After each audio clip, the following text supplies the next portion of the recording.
Hello दोस्तों, नमस्ते, प्रणाम। स्वागत है आपका हमारे यूट्यूब चैनल श्रेया लोकगीत में। दोस्तों, एक विवाह का गीत लेकर प्रस्तुत हैं आपके सामने। गीत अच्छा लगे तो लाइक कर दीजिएगा, चैनल पर नए हैं तो सब्सक्राइब भी कर लीजिएगा। चलिए गीत शुरू करते हैं। सोने का सूप लिया हो बेटी, खेले झिरवा झुरावा, खेलता खेलता हो बेटी, पापाया गावा जाली, के कराय सन सुंदर जी पापा, के कराय सन गोर, अरे के करी मिरिया जी पापा, खोजला बरवा मोर, रामाय सन सुंदर हो बेटी, लक्ष्मण सन गोर, अरे भरत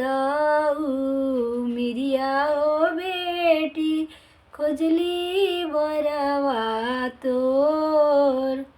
सोने का सूप लिया हो बेटी,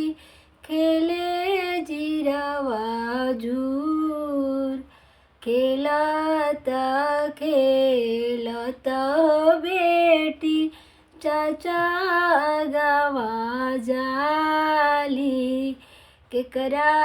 ऐसन सुंदर जी चाचा, केकरा ऐसन गोर, अरे के करी मिरिया जी चाचा, खोजला बरवा मोर, रामाय सन सुंदर हो बेटी, लक्ष्मण सन गोर, अरे भरत मिरिया हो बेटी, खोजली बरवा तोर, सोने का सूप लिया हो बेटी, खेले झिरवा झूर, अरे खेलता